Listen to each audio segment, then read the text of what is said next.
Morning, and let's start the day off with the New York Rangers team history. Now, the team history videos, they don't get the same view counts as other videos. So there's a part of a person that could there's a part of a viewer that could look at that and go, "Gee, he doesn't get very many views in this." But they do tend to be evergreen content, and they do generate views months, years down the road. So during the summer, it's the only chance I really get to do this kind of thing.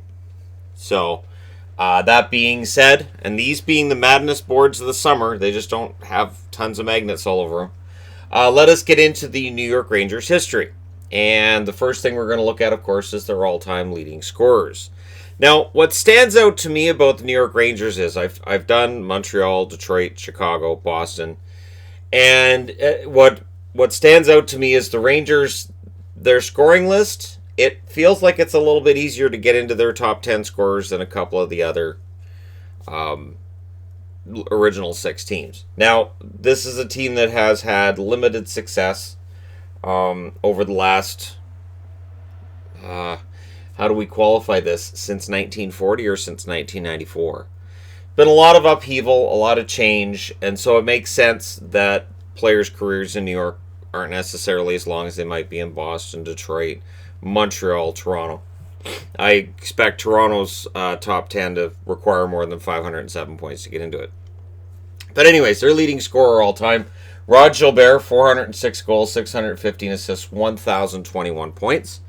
Brian Leetch, 240 goals, 741 goals, 981 points. I never liked that Brian Leetch didn't score his 1,000th point in a Rangers jersey. I never liked that. And I was not a Leetch fan or a Rangers fan, but I thought, you know what? He should have scored that 1,000th point as a New York Ranger. Jean Rattel, 336 goals, 481 assists, 817 points. Andy Bathgate, 272 goals, 457 assists, 729 points. Mark Messier, 250 goals, 441 assists, 691 points. Walt Tkachuk, 227 goals, 451 assists, 678 points. Ron Greshner, I liked Greshner back in the 80s. 179 goals, 431 assists, 610 points. Steve Vickers, 246 goals, 340 assists, 586 points.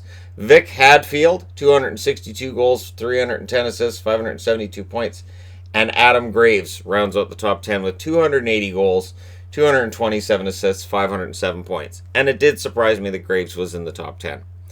So overall, there's some good leaders in there. You've got Messier, you've got Gilbert, you've got Rattel, and Leetch, and you've got some pretty good star power. But it is surprising that there are some names that aren't on that board. So the Rangers are one of those teams that after I'm done all the team histories, I could see myself getting a little bit further in and talking about some guys that didn't qualify for the boards with each team, and maybe have some fun with that. A shorter video, of course. Wins leaders. Henrik Lundqvist is far and away the wins leader for the Rangers, 449. Mike Richter, 301. Eddie Jacquemin, 267. Gump Worsley, 204. And John Van Beesbrook with 200 rounds out the top 5. Coaching wins. Emile Francis, 342. Lester Patrick, 281. Alain Vigneault, 226. Frank Boucher, 181. And John Tortorella is on the board with 171. So Tortorella is going to show up in the wins list for, I think, 3 different teams.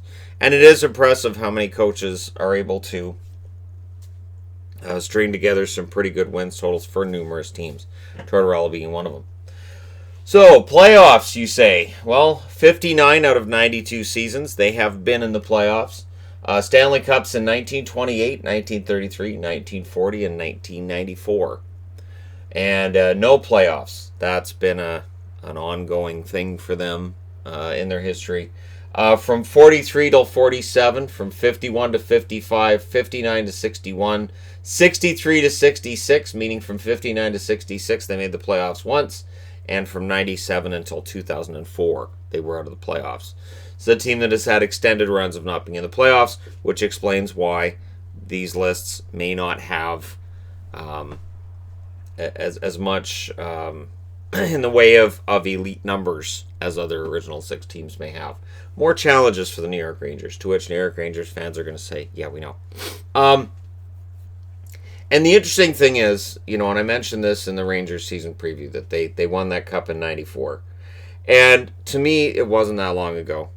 So seeing just how long it's been since that Stanley Cup is surprising.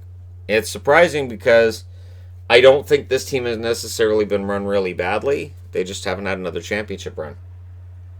They got close. They got to the finals that one time. But they haven't had that Stanley Cup championship.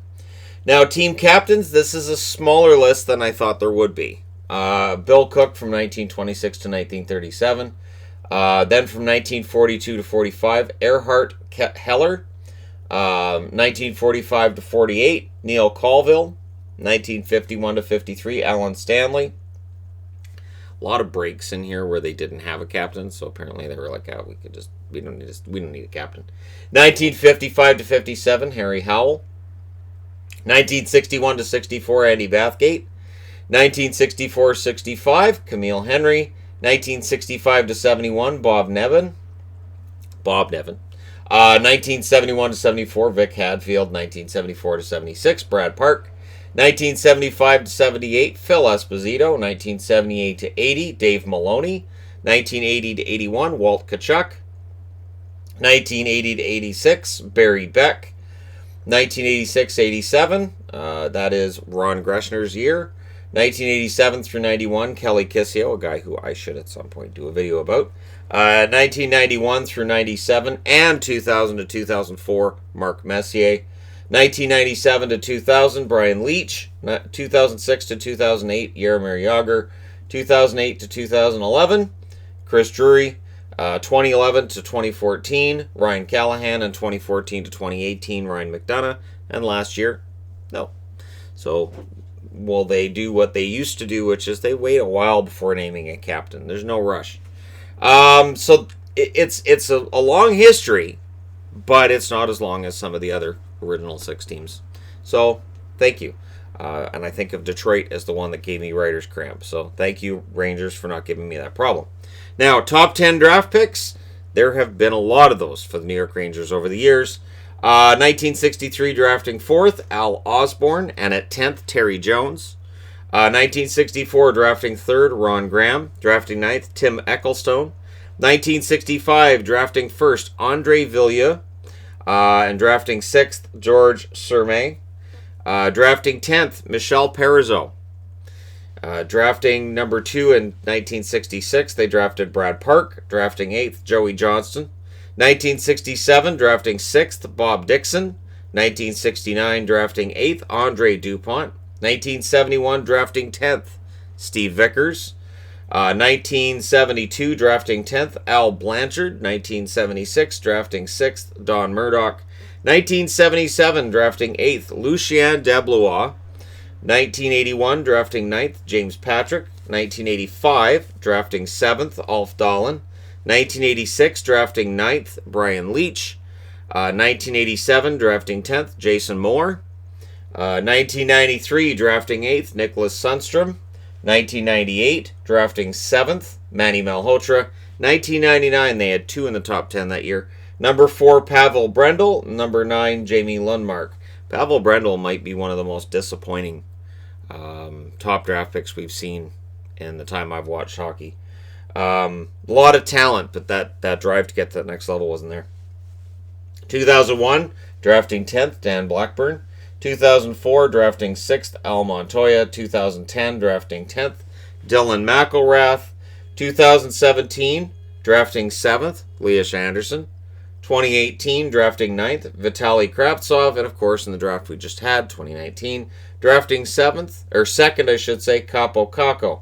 Drafting 2nd, that is the highest they've drafted since 1966 when they drafted Brad Park with the number 2 draft pick.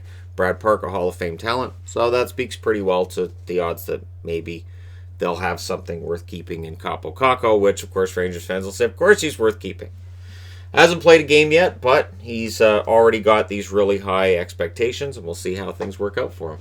Retired numbers, number 1, Eddie Giacomin. Number 2, Brian Leach. Number 3, Harry Howell. Number 7, Rod Gilbert. Number 9 has been retired for both Adam Graves and Andy Bathgate. Number 11 retired for Mark Messier and Vic Hadfield. Number 19 retired for Jean Rattel. And number 35 retired for Mike Richter. And I think if Mike Richter was going to go into the NHL Hall of Fame, it would have happened a long time back. And so I don't think he gets there. But for Ranger fans, he's a Hall of Famer on their level. So sometimes that's what matters. As a Kirk McLean fan in Vancouver, I can tell you that's kind of how that works sometimes. Anyways, May 25th, 1971, as we get into their trade history. And again, I'm only going from trades from 1967 till now, and I'm trying to weed through and pick the ones that I think were really important. And during the era of Phil Esposito as the GM, there were a ton. Most of them were really minor. So, May 25th, 1971, the Rangers acquire a first-round draft pick, which became Steve Vickers. St. Louis gets Peter McDuff. So that's a win for the Rangers. Vickers had a decent, medium-length career. There he is on the top 10, 586 points and all. On November 7th, 1975, the New York Rangers acquired Phil Esposito and Carol Vadnais. Boston gets Brad Park, Jean Rattel, and Joe Zanussi. This, of course, was the trade that when they sat him down to make the trade, and Don Cherry said, all right, Phil, we got to have a talk, and it was about being traded. And Phil said, if it's to New York, I'm going to jump out that window. And Cherry said, somebody better close the window. I'm paraphrasing, but Phil hated the Rangers before he was traded there. That's sort of something that was just the way things were. So it says a lot that he went there and he played pretty darn well. He ended up becoming their GM later, and he was their team captain for a stretch as well. May 26, 1976, the Rangers acquire Ken Hodge Sr. Boston gets Rick Middleton. So this is a huge win for the Boston Bruins, getting Rick Middleton. Smart move on their part. Ken Hodge Sr. at this stage was in the later part of his career. But the Rangers, just trying to get these veterans that they feel they need to get them over the top and make them Stanley Cup champs, which is something that has been a staple of the New York Rangers for decades. So it has not produced the results that they've wanted either, for the most part. And we'll get into when it worked, but for the most part it hasn't worked. June 13th, 1983, the Rangers acquire Mike Blaisdell, Willie Huber, and Mark Osborne. The Detroit Red Wings get Ron Duguay, Eddie Johnstone, and Eddie Meal. Osborne, good player. Duguay, good player. Who I get the feeling that if he didn't have distractions off the ice, would have been a much better player, would have been a much bigger star. But that's not all that unusual. He was known more for his hair than for his play on the ice at times. January 1st, 1987, the New York Rangers acquire Bobby Carpenter and a 1989 second-round pick. Washington gets Bob Crawford, Kelly Miller, and Mike Ridley. So I'm going to go ahead and say Washington wins that deal going away, because Ridley, pretty good player, and Kelly Miller, pretty good player as well. March 10th, 1987, the Rangers acquire Jeff Crossman, Marcel Dion, and a 1989 third. LA gets Bobby Carpenter and Tom Laidlaw. So Carpenter lasts as a member of the New York Rangers for 2 months, because these are the trades that were made by Phil Esposito. And bringing in Marcel Dion, again, it was the idea that this should get us over the top, and it didn't. So Dion winds down his career as a Ranger, and the Rangers are still kind of spinning their wheels. October 11th, 1988, the Rangers acquire Brian Lawton, Igor Liba, one of the best names in hockey, Rick Bennett, and Minnesota North Stars get Paul Gerard, Mike Sullivan, Mark Tenorti, and a 1989 third. Tenorti going to the Minnesota North Stars means it's a win for Minnesota. January 20th, 1990, the New York Rangers acquire Bernie Nicholls. The LA Kings get Tony Granato and Thomas Sandstrom, which on the surface looked like a huge win for the Rangers at the time, but Granato had some pretty good years in LA. So, and the Rangers would end up trading out Nicholls as well. March 6th, 1990, the New York Rangers acquire Mike Gartner. Minnesota gets Ulf Dahlin, a 1994 and a 1991 fourth-round pick that became Alexei Zhitnik. So, pretty good deal for Minnesota, and for the New York Rangers, getting Mike Gartner. Great and all, but he won't stick around either. This is part of the reason why it takes 500 points to crack their top 10. October 4th, 1991, the Rangers acquire Mark Messier and Jack Bukaboom. The Edmonton Oilers acquire Louis DeBrusque, Bernie Nicholls. Stephen Rice, and David Shaw. So Nicholls is a member of the New York Rangers for about a year and a half overall. And I'm going to go ahead and say that trade was a win for the Rangers. Just a little bit. But Messier wanted out. At that point, everybody wanted out of Edmonton. That whole cast of characters that had been the dynasty. And moving them to New York, that becomes a thing. December 28th, 1992, the Rangers acquire Eddie Olczyk. The Winnipeg Jets get Ty Domi and Chris King. And I remember when this trade happened, it was portrayed that this made Winnipeg an extremely difficult team to play against. Domi and King, two of the toughest guys in the league, traded by the Rangers to get Olczyk. And there was some talk about how that made the Rangers too soft as well. That trading away Domi was crazy. And if you think I'm talking about like Don Cherry especially being on about it, oh, absolutely he was. March 17th, 1993. And this is when you really start to see the influence of the Edmonton Oilers on the New York Rangers. Esa Tikkanen is traded to the New York Rangers in exchange for Doug Weight going to the Oilers. And they had acquired Kevin Lowe as well. November 2nd, 1993, the Rangers acquire Nick Kyprios, Steve Larmer, Barry Richter, and 1994 sixth-round pick. Hartford gets James Patrick and Darren Turcotte. Huge win for the Rangers there because what Larmer brings to the team, what Kyprios brings to the team is kind of what they lost in trading away Domi and King. So it's a big win for the Rangers and it rounds out the roster nicely. March 21st, 1994. So this is right before they win the Stanley Cup. They have a trade deadline that absolutely beefs them up and makes them champions. First, the Rangers add Stefan Matteau and Brian Noonan from the Blackhawks for Tony Amonte and Matt Oates. The first thing you notice is Tony Amonte is a much better player than Matteau or Noonan. But there was something about these guys playing for Mike Keenan. It's just that's how it had to work. Noonan followed Keenan through multiple locations. That's how it had to work. March 21st as well. The New York Rangers acquire Glenn Anderson, a 1994 fourth-round pick, and Scott Malone. Toronto gets Mike Gartner. So they add Glenn Anderson to the cast of former Edmonton Oilers in New York. Not done. Same day, the Rangers acquired Craig McTavish. Edmonton gets Todd Marchant. So the Oilers take Marchant and Amonte, goes to Chicago. But what we see is a really strong flavor of Edmonton in New York when they win that Stanley Cup. So I know there's been Rangers fans who said, hey, it wasn't just all Oilers. That's how it appeared to fans at the time, was that the Oilers dynasty was being traded into New York, and that was kind of how they won it. July 24th, 1994, after that Stanley Cup win, Keenan makes his way to St. Louis. As part of that, the New York Rangers acquire Peter Nedved. St. Louis gets Esa Tikkanen and Doug Lidster.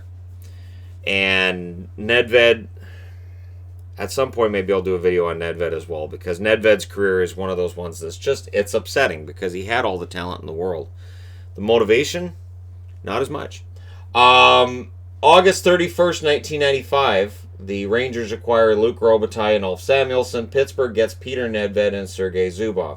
So Nedved spends 1 year with the Rangers before they trade him. They get back Robitaille and Samuelsson. Samuelsson's a huge addition, but Zubov was a big addition for Pittsburgh too, so you can kind of say it's about a 50-50 trade there. Although Robitaille struggled when he wasn't in LA. It wasn't the same when he wasn't a King. I'm not saying he didn't have good years with Pittsburgh and then with the Rangers, but he was better as a King. March 14th, 1996, the Rangers acquire Shane Churla, Yari Curry, and Marty McSorley. That's that former Oilers thing coming into play again. So Curry and McSorley, both former Oilers from that dynasty. LA gets Ray Ferraro, Nathan Lafayette, Ian LaPerriere, Matthias Nordstrom, and a 1997 fourth. It was a failed attempt to reinvent or bring back the career of Curry, and Matthias Nordstrom would go on to be a team captain for the LA Kings. So I will go ahead and say the LA Kings get the better of that trade. But I understood what the Rangers were doing at the time because there's no such thing as a rebuild if you're the New York Rangers. November 25th, 1998, the Rangers acquire Peter Nedved, again. Sean Pronger and Chris Tamer, The Pittsburgh Penguins get Alexei Kovalev and Harry York. Kovalev being the better player than Nedved, I'll go ahead and say that's a good reason to say that trade favors Pittsburgh. June 26, 1999, the Rangers acquire a first-round draft pick, which became Pavel Brendel. The Tampa Bay Lightning get Dan Cloutier, Nicholas Sundstrom, a 2001st, and a third. So Tampa turned Cloutier into other assets later on. The Rangers really felt like that Pavel Brendel pick was going to be huge for them. And it just didn't work out. August 20th, 2001, the New York Rangers acquire Eric Lindros. Philadelphia gets Pavel Brendel, Jan Hlavac, Kim Johnson, and a 2003 third. Because there's nothing that's as good an idea as trading Brendel to Bobby Clarke. Bobby Clarke, who had a lot of problems with Lindros over the years, and then you give him Brendel. Yeah. So that's a trade that favors the Rangers, but while I say that, you kind of have to have an asterisk, because at that point, Lindros was not the player that he had been as recently as 3 years before that, 4 years before that. May 18th, 2002, because you don't rebuild when you're the Rangers, they get Pavel Bure and a 2002 second. And what it cost them actually wasn't that much. Florida gets Philip Novak, Igor Ulanov, a 2002 first, which became Eric Nystrom, a second, and a 2003 fourth. So a lot of assets, but in terms of what actually turned out and what these players actually became, wasn't worth trading Pavel Bure and a draft pick. But Bure was on one leg pretty quickly into his time with the Rangers. Major knee problems. January 23rd, 2004, the Rangers acquire Jaromir Jagr. Washington gets Anson Carter. This was after the disastrous turn that Jagr had become in Washington. He started off pretty well, but it didn't last that way, and so he ends up with the New York Rangers. June 30th, 2009, New York Rangers acquire Pavel Valentenko, Ryan McDonough, Doug Janik, and Chris Higgins. Montreal gets Tom Pyatt, Scott Gomez, and Michael Busto. Now, what's interesting about this one is that the Scott Gomez contract was a large albatross for the New York Rangers. Montreal takes it and throws in McDonough, which was baffling at the time and still baffling now.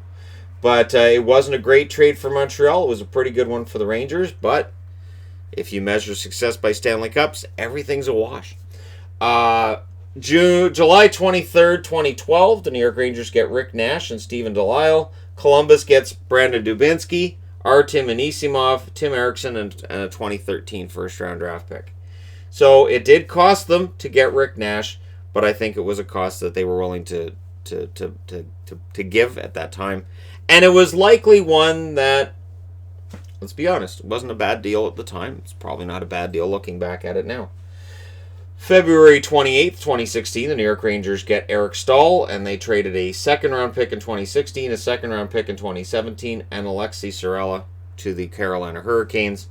It was kind of a steep price, but at the same time, for Eric Stahl and the star power that he had before the trade, not giving up a first-round draft pick, you could argue was a win as well. Stahl did not have a good run with the New York Rangers, ends up signing in Minnesota that summer. But his time with the Rangers was mostly a disaster. July 18th, 2016, a trade that still baffles me. Baffled me at the time, I'm still baffled. The Rangers get Mika Zibanejad and a 2018 second-round pick. Ottawa got Derek Brassard and a 2018 seventh-round pick. And at the time, there were Sens fans who, and I love you all, who were willing to we can explain this. Why trading away Zibanejad for Brassard meant you had to trade down in the draft as well. The argument was Brassard's more of a veteran, he's more established, he's able to help us win now. No. Just no. And even at the time, Zibanejad was on his way up. You could see that. He was playing pretty well. And Brassard, I've never seen... even when he was putting up the decent totals, I never really saw the upside with Brassard either. But anyways, Mika Zibanejad, that's a huge win for the New York Rangers. July 23rd, 2017, the Rangers get Anthony DeAngelo and a 2017 first-round pick. The Arizona Coyotes get Derek Stepan and Antti Raanta. So, DeAngelo's turned things around with the Rangers. He bounced around a bit before the Rangers got him. Stepan and Raanta, pretty decent players for Arizona. I think Stepan plays too much in Arizona. I think if you get somebody playing ahead of him, he bounces back a little bit. I think further down the lineup, I think he'd be a better player. But anyways, we can argue this deal right now is still kind of a wash. February 25th, 2018, the New York Rangers get Ryan Spooner, Matt Bolesky, Ryan Lindgren, a 2018 first and a 2019 seventh. Boston gets Rick Nash, and everybody loses their minds and says Boston gave up way too much. Ryan Spooner, now in Europe. Matt Bolesky, buried in the American League. Ryan Lindgren, middling defensive prospect who may end up being a top six at some point. That first round draft pick, yeah, that could hurt. That seventh, probably not. And I said at the time, and I'm still saying it now, I didn't think it was a huge gamble by the Boston Bruins. Rick Nash then retires that summer. Boston maintains their spot in the NHL. And none of these players factored in for the Boston Bruins past that year anyways. So yeah, you can call it a wash because Rick Nash was not as effective in the playoffs offensively as we might have hoped. Although his defensive game, I had underrated his entire career until he was with Boston. February 26th, 2018, the New York Rangers add Vlad Namestnikov, Libor Hayek, Brett Howden, a 2018 first and a 2019 second. Tampa gets Ryan McDonough and JT Miller. I'm going to go ahead and say that I think that while we can argue that McDonough's been excellent for Tampa, sure, his time at the Rangers was over, and clearly there's something going on with the Rangers defense. And I don't know if there's some bad coaching somewhere that causes defensemen to look worse, because they seem to look pretty solid when they're in Tampa. But anyways, it's a trade that I think is kind of a wash until we find out just how good that 2018 first and 2019 second are going to be. If both of them turn out to be really good players in the NHL, if both of them turn out to be, I'd say even decent players, then the Rangers probably win this trade. February 23rd, 2019, the Rangers acquire a 2019 second and a 2020 third from Dallas for Matt Zuccarello. And of course, if Zuccarello had re-signed in Dallas, be a first-round draft pick, which is part of the reason why Dallas didn't sign Matt Zuccarello. This was one that, I still think that one kind of hurts for the Rangers because Matt Zuccarello was a heart and soul kind of guy for them for a long time. February 25th, 2019, the Rangers acquire Brendan Lemieux in a 2019 first. Winnipeg gets Kevin Hayes. Lemieux, guy who everybody hates, but I still think there's a lot of upside there, and I could see him being a 20-goal scorer. Not this coming season, but at some point being a 20-goal scorer. April 30th, 2019, Adam Fox was added by the Rangers for a 2019 second and a 2020 third. I've got this one on the board because I have a funny feeling this one's going to turn out to be a complete steal. Now, he wasn't going to sign in Carolina, so Carolina had to get something for him. But the New York Rangers with Fox, I think this could be a home run for them and help turn that blue line around. And they need him. With the depth on the blue line being where it is, they need Fox to step in right away and show that he belongs in the NHL. And the last trade I put up here was the June 17th of this year, 2019 deal. Jacob Trouba added in exchange for that first-round draft pick going back to Winnipeg and Neil Pionk becoming a member of the Winnipeg Jets. So Trouba, Lemieux are traded for Hayes, Pionk, and that first ends up going back and forth. It's going to be interesting to see how that works out on the Winnipeg side of things because it looks like they've kind of downgraded in a number of areas. But on the Rangers side of things, adding Trouba and then, of course, adding Panarin this summer as a free agent, we'll see what that does to their chances of getting back to being a champion. It is all about trying to add that fifth Stanley Cup. And I don't know when that happens for the Rangers. I think that there are some signs that it could happen involving this team. I think that they've definitely improved with Panarin and Trouba in terms of their star power.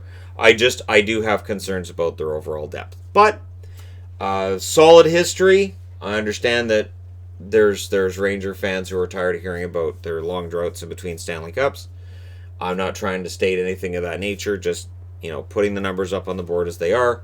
And we'll see. We'll see if they put up another cup soon. Let me know what you guys think. Are the Rangers going to end up being a Stanley Cup champion in any near, like I'm talking in the next 5 years? Or is this a team that's just kind of spinning its wheels and we're waiting for that next big guy? Or is Kakko that next big guy? Is Kaapo Kakko going to be the guy who brings the Rangers back to greatness? Are we going to look back in like 7 years and see him bumping into this top 10 list? Does Panarin end up in that top 10 list as well? And are we talking about how the Rangers built themselves up really, really well and very quickly by adding a guy like Kakko, by adding Kravtsov? That's kind of an interesting way to go about it. Let me know your thoughts. Don't forget to hit like and subscribe if you're browsing your way through. You just happened upon this video. Thank you guys so much for all your support. I will talk to you again soon.